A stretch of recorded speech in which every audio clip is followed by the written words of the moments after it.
Welcome to GKGS with Manish sir. आज 14 सितंबर 2022 है और आज के जितने भी महत्वपूर्ण करंट अफेयर हैं वो हम इस वीडियो में डिस्कस करेंगे। तो आइए शुरू करते हैं। आज का पहला प्रश्न है, south Indian international movie awards 2022 में किस फिल्म को सर्वश्रेष्ठ फिल्म का अवार्ड दिया गया? तो पुष्पा को दिया गया। किसे दिया गया? पुष्पा को दिया गया। अब south Indian international movie award में और कौन कौन से अवार्ड दिए गए हैं? तो सबसे पहले आपको सर्वश्रेष्ठ फिल्म का अवार्ड मैंने बताया, पुष्पा को दिया गया। सर्वश्रेष्ठ अभिनेता जो दर्शक की पसंद थे, अल्लू अर्जुन थे। और सर्वश्रेष्ठ अभिनेता जो आलोचक की पसंद थे, उनका नाम था बालकृष्णन। सर्वश्रेष्ठ अभिनेता जो नवोदित थे, उनका नाम था पंजा वैष्णव तेजो। और सर्वश्रेष्ठ अभिनेत्री दर्शकों की पसंद थी, जिसका नाम था साई पल्लविक। ठीक है। बेस्ट एक्ट्रेस का अवार्ड दिया गया कीर्ति सेठी को दिया गया। और सर्वश्रेष्ठ निर्देशक का अवार्ड जो दिया गया आपका, वो बूची बाबूसना को दिया गया। इससे पहले मैंने एक और बताया था फिल्म के बारे में, 67वां फिल्म फेयर पुरस्कार 2021। तो 67वां फिल्म फेयर पुरस्कार 2021 में सर्वश्रेष्ठ फिल्म का अवार्ड दिया गया शेरशाह को। सर्वश्रेष्ठ निर्देशक का अवार्ड दिया गया विष्णुवर्धन को। ठीक है। सर्वश्रेष्ठ अभिनेता का अवार्ड दिया गया रणवीर सिंह को 83 मूवी के लिए।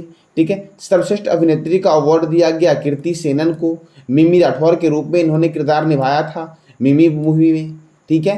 अब आगे मैंने एक और बताया था आपका मेलबर्न वाला, तो Indian film festival of Melbourne. तो Indian film festival of Melbourne में बेस्ट फिल्म था 83।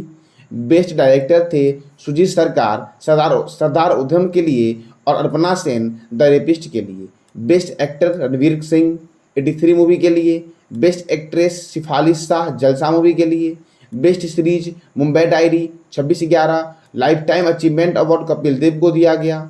सिनेमा पुरस्कार में इक्वलिटी अवार्ड जलसा को दिया गया। और सिनेमा पुरस्कार में लीडरशिप अवार्ड जो दिया गया आपका, वो अभिषेक बच्चन को दिया गया। किसको दिया गया? अभिषेक बच्चन को। अब अगला प्रश्न है, हाल ही में किस राज्य सरकार ने फिल्म उद्योग हेतु राज्य की पहली सिनेमा पर्यटक नीति 2022 लागू की है? तो गुजरात ने लागू की है। किसने लागू की है? गुजरात। जो गुजरात की राजधानी है गांधीनगर। गुजरात के गवर्नर हैं आचार्य देवव्रत। गुजरात के मुख्यमंत्री हैं भूपेंद्र भाई पटेल। और गुजरात में राज्यसभा 11 है और लोकसभा 26 है। गुजरात में आपका है गिर राष्ट्रीय उद्यान। कौन सा राष्ट्रीय उद्यान गुजरात में है? गिर राष्ट्रीय उद्यान। नल सरोवर अभ्यारण्य, पोरबंदर लेक वन्यजीव अभ्यारण्य कहाँ पे है? गुजरात में है। गुजरात में आपका डिफेंस एक्सपो के 12वें संस्करण का आयोजन हुआ है। बालिका पंचायत शुरू करने वाला देश का पहला राज्य जो बना आपका, वो गुजरात बना। ठीक है। ड्रोन द्वारा इंडिया पोस्ट मेल डिलीवरी करने वाला भारत का पहला राज्य कौन बना? तो गुजरात बना। कौन बना? गुजरात बना। उसके बाद देश की पहली न्याय की घड़ी जो लगाई गई, वो कहाँ पे लगाई गई?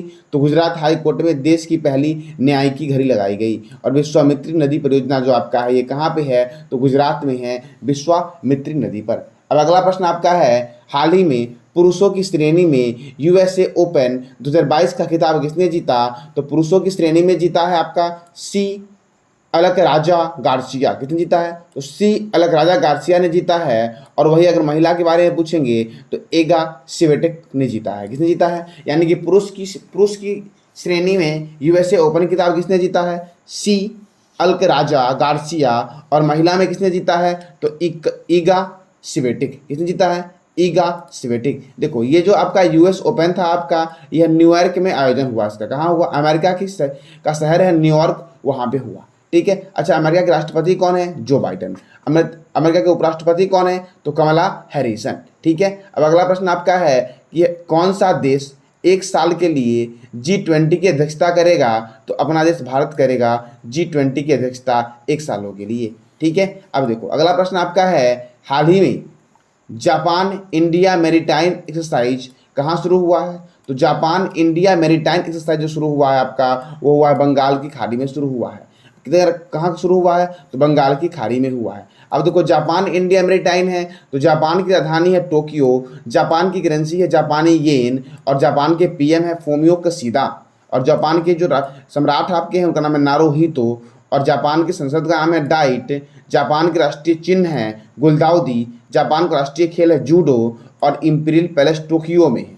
ठीक है। और महिला एशिया कप 2022 का खिताब किसने जीता था? तो जापान ने ही जीता था। ठीक है। देखो, अब आगे मैंने बताया था जापान के बारे में कि जापान का एक सर्वोच्च नागरिक सम्मान है order of the rising sun, ये नारायण कुमार को दिया गया order of the rising sun. ठीक है, अब अगला प्रश्न आपका है कि हाल ही में किस राज्य सरकार ने YSR कल्याणमस्तु और YSR शादी तोहफा योजना शुरू किया है? तो किसने शुरू किया है? तो आंध्र प्रदेश ने शुरू किया है। किसने शुरू किया है? आंध्र प्रदेश ने। आंध्र प्रदेश जो है वो फलों के उत्पादन में आंध्र प्रदेश प्रथम स्थान पर है। भ्रष्ट अधिकारियों की रिपोर्ट करने के लिए ACB 14,400 नामक ऐप लॉन्च किया गया। इंडियन स्पेस रिसर्च ऑर्गेनाइजेशन ने देश का सबसे छोटा रॉकेट जो लॉन्च किया है वो आंध्र प्रदेश से ही लॉन्च किया है। आंध्र प्रदेश की राजधानी है अमरावती, गवर्नर है पुष्यभूषण हरिचंद्रन और मुख्यमंत्री हैं YS जगनमोहन रेड्डी। राज्यसभा सीटें 11 और लोकसभा सीट कितना है? तो 25 है। ठीक है, आंध्र प्रदेश में आपका श्री वेंकटेश्वर राष्ट्रीय उद्यान जो है ये आंध्र प्रदेश में है। पुलिकट लेक वन्यजीव अभयारण्य आंध्र प्रदेश में है। नागार्जुन श्रीशल्म बाघ रिजर्व जो क्षेत्रफल की दृष्टि से भारत का सबसे बड़ा बाघ रिजर्व है वो आंध्र प्रदेश में ही है, नागार्जुन श्रीशल्म बाघ रिजर्व। पापीकोड़ा राष्ट्रीय उद्यान कहाँ पे है? आंध्र प्रदेश में है। अब आगे, दुनिया का सबसे बड़ा हड़प्पा संस्कृति संग्रहालय किस राज्य में स्थापित होगा? तो यह होगा आपका गुजरात में। कहाँ पे होगा? सॉरी, गुजरात नहीं, हरियाणा में होगा। कहाँ पे होगा? हरियाणा में होगा। दुनिया का सबसे बड़ा हड़प्पा संस्कृति संग्रहालय जो अब स्थापित होगा आपका वो कहाँ पे होगा? तो हरियाणा में होगा। हरियाणा में कहाँ पे होगा? तो भारत की सबसे बड़ी सिंधु घाटी सभ्यता के स्थान है भारत में, राखी गढ़ी वहीं पे होगा। अगर पूरे वर्ल्ड में पूछे कि सिंधु घाटी सभ्यता का सबसे बड़ा स्थान कौन सा है तो मोहनजोदड़ो है और दूसरे स्थान पे राखी गढ़ी है। तो वो राखी गढ़ी जो आपका है वो घग्गर नदी के किनारे है और हिसार हरियाणा में है और इसके उत्खनन करता है सूरजभान और यहाँ से ताम्र का उपकरण मिला, तांबे का बना उपकरण मिला था और हड़प्पा लिपि युक्त मुद्रा मिली थी। कहाँ से? तो ये मिला था आपका हरियाणा से। हरियाणा में कहाँ से? तो राखी गढ़ी से मिला था। अब हरियाणा की राजधानी क्या है? चंडीगढ़। हरियाणा की राजधानी क्या है? चंडीगढ़। गवर्नर कौन है? सत्यदेव नारायण आर्य। और हरियाणा के मुख्यमंत्री कौन है? तो मनोहर लाल खट्टर। कौन है? तो मनोहर लाल खट्टर। हरियाणा में राज्यसभा सीट 5 है और लोकसभा सीट कितना है? 10 है। कितना है? 10 है। ठीक है। अच्छा, उत्तर प्रदेश में राज्यसभा लोकसभा कितना है और महाराष्ट्र में राज्यसभा लोकसभा कितना है? इसका जवाब देना है कमेंट बॉक्स में कि यूपी और महाराष्ट्र में राज्यसभा और लोकसभा सीटों की संख्या जो है वो कितनी है। हरियाणा में सुल्तानपुर राष्ट्रीय उद्यान है। सौरिहंद परियोजना सतलज रिवर बनी हुई हरियाणा में है। National dairy research institute Karnal में है। National brain research centre Gurugram में है और महाराजा अग्रसेन अंतर्राष्ट्रीय हवाई अड्डा जो आपका है वो हिसार में है। कहाँ पे है? तो हिसार में है महाराजा अग्रसेन अंतर्राष्ट्रीय हवाई अड्डा। अगला प्रश्न आपका है, किबथू मिलिट्री गैरिसन का नाम बिपिन रावत के नाम पर रखा जाएगा, यह किस राज्य में है? तो पता ही आपको है कि भारत का सबसे पूर्वी बिंदु किबथू अरुणाचल प्रदेश में है, तो इसका आंसर क्या होगा? अरुणाचल प्रदेश होगा। क्या होगा? अरुणाचल प्रदेश। अच्छा, पूर्वोत्तर भारत में कितने राज्य हैं? तो पूर्वोत्तर भारत में कितने राज्य हैं और उस राज्य के राज्यपाल कौन कौन हैं? इसका जवाब देना है कमेंट बॉक्स में कि पूर्वोत्तर भारत के जो राज्य हैं उसके राज्यपाल कौन कौन है। ठीक है। अरुणाचल प्रदेश की राजधानी है ईटानगर। गवर्नर है BD मिश्रा।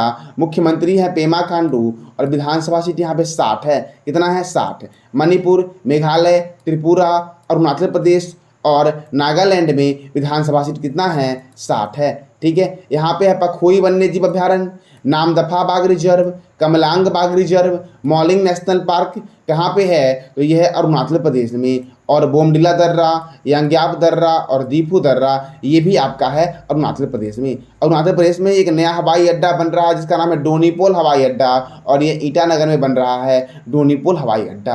तो ये था आज का आपका करंट अफेयर। मैंने कल आपसे पूछा था कि हाल ही में प्रधानमंत्री टीबी मुक्त अभियान किसने शुरू किया है? तो टीबी मुक्त अभियान शुरू किया गया है द्रौपदी मुर्मू के द्वारा। किसके द्वारा किया गया है? द्रौपदी मुर्मू के द्वारा। अच्छा, द्रौपदी मुर्मू का जन्म किस राज्य में हुआ था? तो इसका जवाब देना है कमेंट बॉक्स में कि द्रौपदी मुर्मू का जन्म किस राज्य में हुआ था और आप इसके बारे में जितना भी जानते हो सबका जवाब दो कमेंट बॉक्स में। ठीक है। अब आज का आपका प्रश्न है कि हाल ही में फार्मूला 1 कौन सा?